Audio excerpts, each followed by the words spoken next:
Ça ne vous a pas échappé, nous sommes à une semaine de Pâques et on s'est dit qu'il serait de bon ton d'inviter une chef pâtissière dans cette émission. Et cette chef pâtissière, c'est vous. Bonjour Nina Métayer. Bonjour. Soyez la bienvenue. Je rappelle quand même que vous avez été désignée chef pâtissière de l'année 2017 par le célèbre Goemio. On va parler évidemment de ces chocolats de Pâques, comment on crée une collection de chocolats, parce que je pense que c'est exactement comme un défilé de haute couture. Vous pensez très en amont à ce que vous allez faire.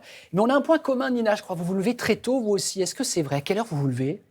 Alors oui, moi je me lève aux alentours de 4h du matin. Waouh, vous pourriez travailler à Télématin. Pourquoi si tôt? Vous êtes dans votre atelier très vite?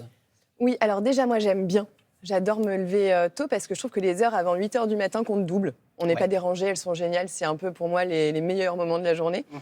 Et les gâteaux doivent être prêts à 7h, 7-8h pour partir un peu partout dans Paris. Et donc vous êtes chef évidemment, mais vous êtes la main, vous mettez la main à la pâte, on est d'accord? Oui. Vous ne donnez pas que des consignes aux personnes qui travaillent avec vous alors? Évidemment. Ah non, moi j'aime être là un maximum tous les envois du matin et puis un peu au fur et à mesure de la journée aussi. Alors, vous allez nous présenter, vous êtes venu avec vos créations. Cette année, votre collection de Pâques, elle est consacrée à la paix.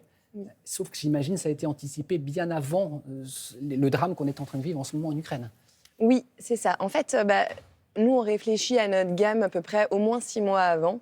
Et là, j'avais envie, pour moi, Pâques, il y a quand même un symbole. On a le rameau de Pâques, le rameau d'olivier qui symbolise la paix. Et je trouvais que c'était un joli... un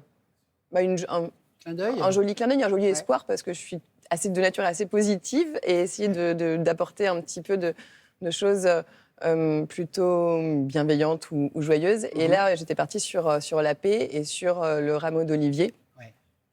C'est vraiment de la haute couture. Je disais, si on peut revoir à nouveau cet œuf-là, c'est combien de temps, par exemple, pour confectionner avec tous ces petits détails? Alors, ça prend pas mal de temps. C'est compliqué à dire en termes je me doute, mais on va dire qu'on en a pour au moins 3-4 heures. Je parlais regardez, de cette œuvre-là, c'est une œuvre d'art, quoi. Tout est en chocolat. Oui. On voit toutes les nervures des feuilles. Oui. Et alors, c'est avec le temps qu'on acquiert cette dextérité. Comment ça se passe?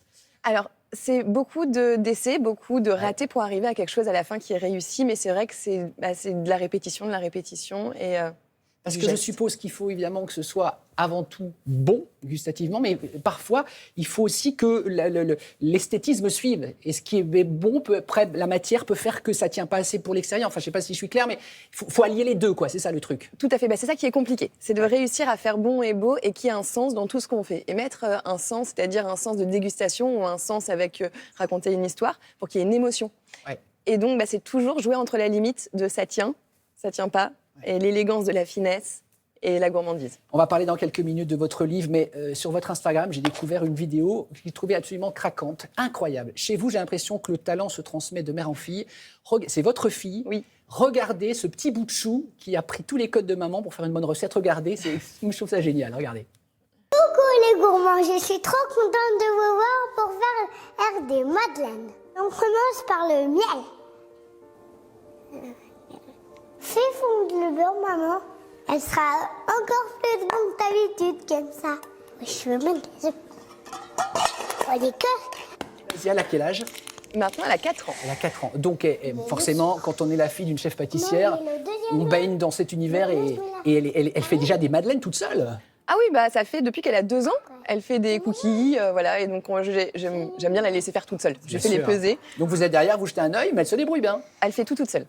Magnifique. On va marquer une petite pause et on revient. On a une surprise pour vous. Trop bien. Juste après. Vous aimez les surprises? Oui, j'adore. Tant mieux. C'est une bonne surprise. À tout de suite.